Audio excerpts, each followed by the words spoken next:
청취자님의 전 재산을 단 한 곳에 투자해야 한다면 어디 하시겠어요? 아마 대부분은 모두가 이름만 들으면 아는 그런 1등 기업, 소위 우량주를 떠올릴 겁니다. 그게 제일 안전하고 확실해 보이니까요. 그렇죠. 사실 그게 거의 본능에 가깝습니다. 이 불확실한 미래 앞에서 제일 크고 제일 유명하고 또 제일 좋아 보이는 것에 기대고 싶은 마음이니까요. 네네. 하지만 투자에서는 바로 그 본능적인 믿음이 가장 위험한 함정이 될 수 있습니다. 역사를 보면요. 세상에서 가장 완벽해 보였던 기업을 사는 게 최악의 투자가 된 경우가 정말 많았죠. 예를 들면 어떤 경우가 있을까요? 가장 대표적인 게 2000년 닷컴 버블 때인데요. 닷컴 버블. 네, 그때 시스코나 인텔 같은 기업들, 당시에는 인터넷 세상을 지배하던 절대 강자였거든요.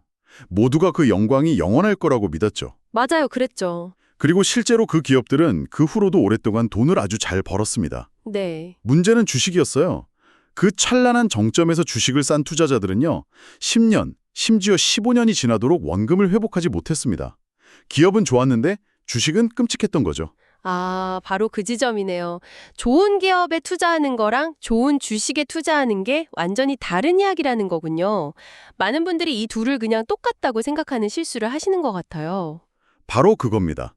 그래서 오늘은 이 크고 위험한 착각, 이른바 우량주 신화에 숨겨진 세 가지 함정을 좀 파헤쳐보려고 합니다. 네, 좋습니다. 단순히 재무제표가 좋다는 이유만으로, 또 경영진이 훌륭하다는 이유로, 심지어 착한 기업이라는 이유로 투자하는 게 왜 위험할 수 있는지, 그리고 진짜 돈을 벌어다 주는 투자의 본질은 뭔지 깊이 이야기 나눠보겠습니다. 좋습니다. 그럼 첫 번째 함정부터 바로 시작해 볼까요? 보통 우량주라고 하면 가장 먼저 떠올리는 게 있잖아요. 매출이나 영업이익이 꾸준히 그리고 아주 예쁘게 우상향하는 그래프? 맞습니다. 스마트폰 앱에서 그런 차트 보면 일단 마음이 편안해지죠? 그 편안함이 바로 첫 번째 함정의 입구입니다.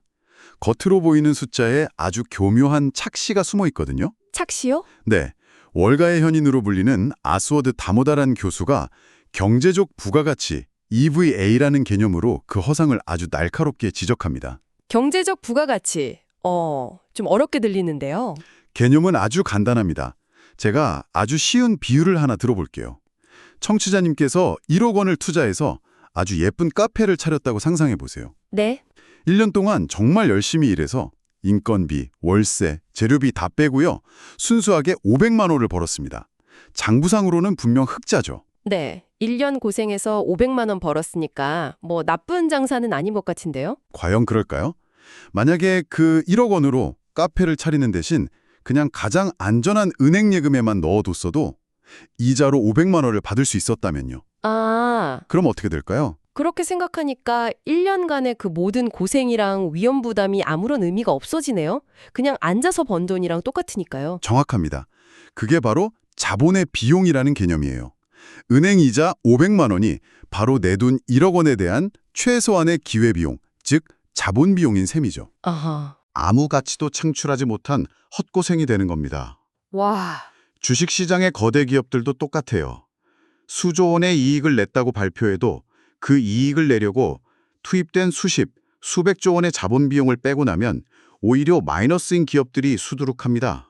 정말요? 네, 이런 기업들이 바로 가짜 우량주, 그러니까 덩치만 큰 비효율적인 공룡인 거죠. 와. 정말 생각의 틀을 깨는 관점이네요. 그럼 투자자 입장에서 이 경제적 부가가치를 간단하게 확인해 볼 방법이 있을까요? 용어가 너무 어려워서요. 물론입니다. 모든 걸 직접 계산할 필요는 없고요. 핵심은 이것만 기억하시면 됩니다. 투자자본 수익률, ROIC가 가중평균 자본비용, WACC보다 높은지 확인하는 겁니다. 잠깐만요. 갑자기 어려운 용어들이 ROIC, WACC. 이게 뭔가요? 하하, 어렵게 들리지만 이것도 자동차로 비유하면 아주 쉽습니다. ROIC는 내 차의 엔진이 얼마나 강력한가, 즉 기업이 가진 자본으로 얼마나 효율적으로 이익을 만들어내는지를 보여주는 엔진 성능이고요.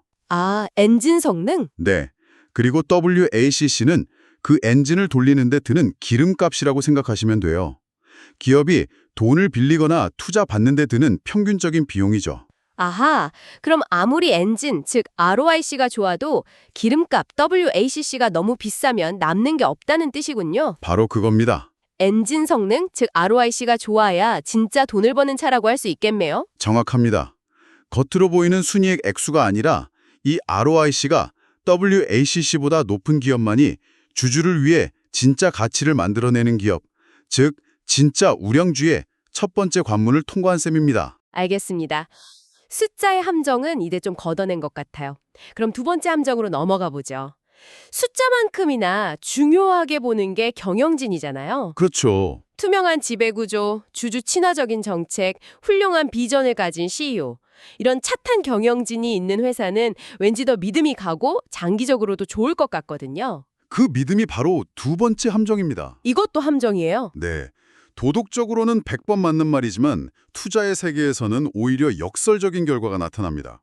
이미 지배구조가 완벽하다고, 경영진이 훌륭하다고 시장 전체가 칭찬하는 기업의 주가는요, 시장 평균 수익률을 넘어서기가 대단히 힘듭니다. 왜죠? 좋은 게 좋은 거 아닌가요? 모든 기대감이 이미 주가에 120% 반영되어 있기 때문이죠. 전교 1등하는 모범생을 생각해보세요. 모두가 그 학생이 다음 시험도 만점 받을 거라고 기대하잖아요. 네, 그렇죠. 그 기대치가 이미 그 학생의 평판이라는 가격에다 녹아있는 거죠.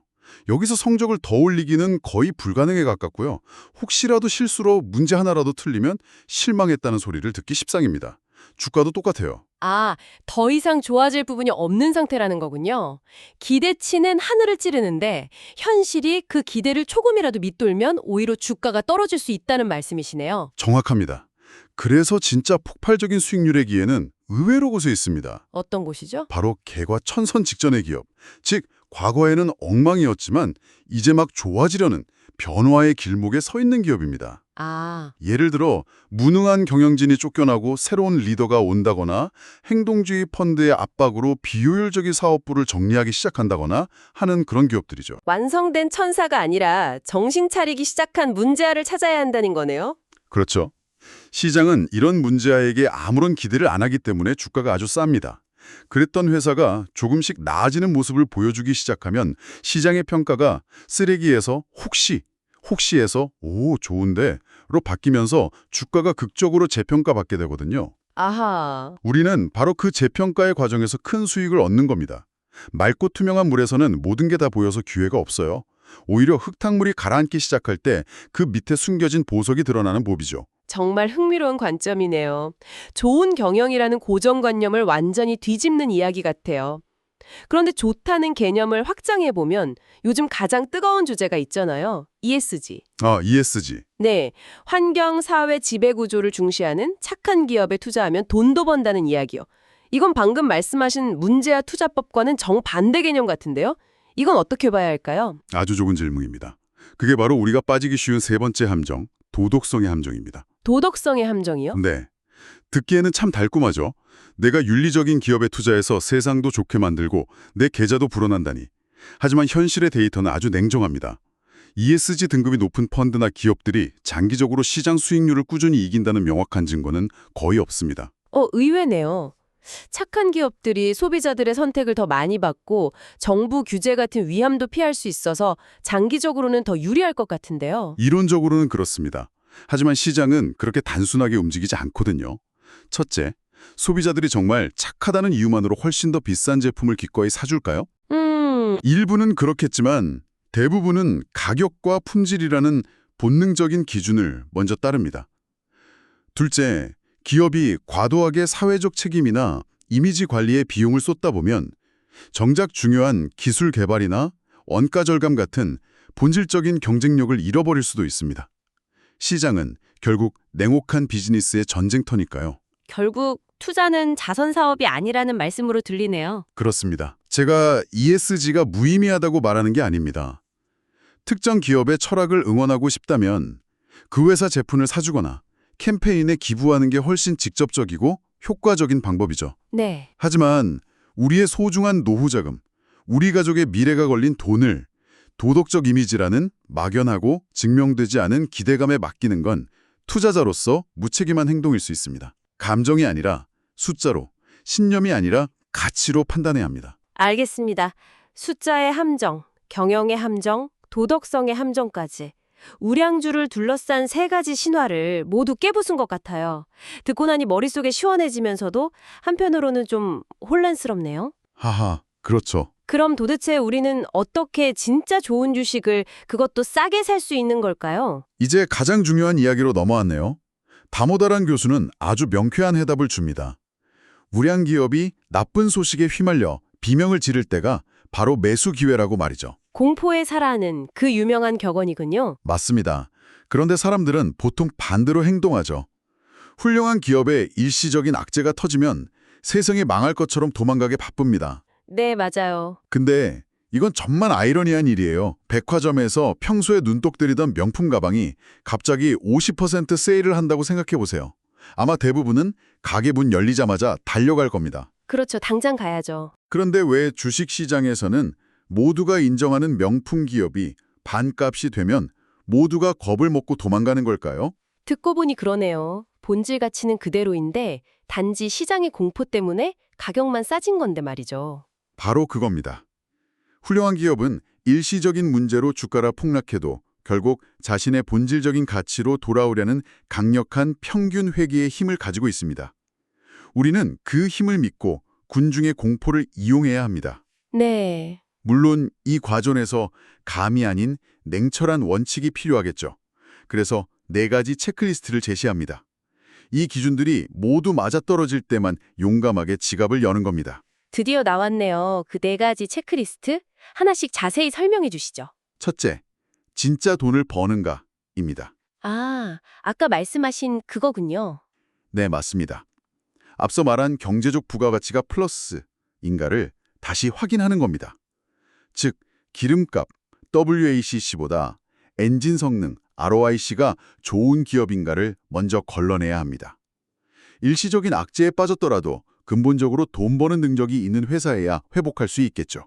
겉으로 보이는 순이익이 아니라 실제 자본 효율성을 따져보는 게 첫 번째 관문이군요.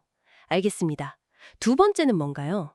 둘째, 그리고 가장 중요한 것, 가격이 압도적으로 싼가입니다. 아무리 좋은 기업도 비싸게 사면 아무 의미가 없거든요. 네. 여기서 구체적인 기준이 나옵니다. 먼저 주가 순자산 비율, 즉 PBR이 2.5배 미만이어야 합니다. PBR, 많이 들어본 용어인데 정확히 어떤 의미죠? PBR은 회사의 순자산 대비 주가가 몇 배인가를 보여주는 겁니다. 만약 회사를 지금 당장 청산해서 모든 자산을 팔고 빚을 갚았을 때 주주에게 남는 돈이 주당 10,000원인데 현재 주가가 20,000원이라면 PBR은 2배가 되는 거죠. 아, 이게 너무 높으면 회사의 실질적인 가치에 비해 너무 많은 거품이 껴있다는 신호일 수 있습니다. 알겠습니다. PBR 말고 또 다른 기준이 있나요? 네, 주가 수익 비율 PER이 동종업계 평균보다 낮아야 합니다. PER? PER은 현재 주가를 주당 순이익으로 나눈 값인데 쉽게 말해서 이 회사가 지금처럼 돈을 벌면 내 투자 원금을 회수하는 데 몇 년이 걸리는가를 의미합니다. PER이 10이라면 10년이 걸리는 셈이죠. 당연히 이 기간이 짧을수록, 즉 PER이 낮을수록 저평가되었다고 볼 수 있습니다. 좋습니다. 돈 버는 능력 ROICWAC를 확인하고 가격표 PBR, PER이 저렴한지 확인했습니다. 그럼 그냥 사면 되나요? 아닙니다. 여기서 세 번째 기준이 등장합니다. 모멘텀, 즉 변화의 조짐이 있는가입니다. 변화의 조짐이요? 네. 무작정 싸다고만 샀다가는 영원히 오르지 않는 가치 함정에 빠질 수 있거든요. 주가가 바닥을 찍고 다시 올라가기 시작할 긍정적인 신호, 즉 촉매제가 필요합니다. 예를 들어 예상보다 좋은 실적을 발표했다거나 이익 성장률이 다시 플러스로 돌아서는 등의 움직임이 나타날 때 들어가야 합니다. 아, 싸고 좋은 물건인데 이제 사람들이 다시 쳐다보기 시작하는 바로 그 시점을 노려야 한다는 거군요. 정확합니다. 그리고 마지막 4번째 기준, 절대 한 종목에 올인하지 말고 분산하라입니다. 아, 분산 투자. 네, 이 모든 까다로운 조건을 만족하는 기업을 찾았다고 해도 세상 일은 아무도 모르거든요. 예상치 못한 악재가 또 터질 수 있죠. 따라서 이런 기준을 통과한 기업 20개에서 30개 정도로 포트폴리오를 구성해야 개별 기업의 리스크를 줄이고 장기적으로 시장을 이기는 안정적인 수익을 낼 수 있습니다. 정리해보겠습니다. 첫째, 근본적으로 돈 버는 능력이 있는 기업이. 둘째, 일시적인 악재로 가격이 매우 싸지고. 셋째, 바닥을 다지고 반등할 조짐이 보일 때. 넷째, 여러 종목에 나누어 투자하라. 와, 완벽하게 이해가 되네요. 결국 다모다란 교수의 메시지는 한 문장으로 요약됩니다. 우량 기업은 찾아다니는 것이 아니라 기다리는 것이다. 아, 기다리는 것이다. 네. 좋은 기업이 대중의 공포와 오해 속에서 헐값에 거래될 때까지 인내할 줄 아는 성품, 그리고 그때 남들과 반대로 행동할 수 있는 용기. 그것이 바로 투자의 핵심입니다. 오늘감 청취자님의 포트폴리오를 한번 열어보시면 어떨까요? 혹시 남들이 다 좋다고 해서 1등 기업이니까 안전하겠지라는 막연한 믿음만으로 너무 비싼 가격에 산 주식은 없으신가요? 진정한 부자는 화려한 차트를 읽는 기술이 아니라 어쩌면 나 자신과 시장의 심리를 이해하는 인문학에 더 가까울지도 모릅니다. 이번 이야기가 청취자님이 투자 여정에서 수많은 소음과 거품을 걷어내고 기업의 본질을 꿰뚫어보는 단단한 첫걸음이 되기를 바랍니다. 오늘 이 대화를 통해 청취자님이 생각하는 진짜 우량주의 조건은 무엇인지 한번 자신만의 체크리스트를 만들어 보시는 것도 의미 있는 시간이 될 것 같습니다.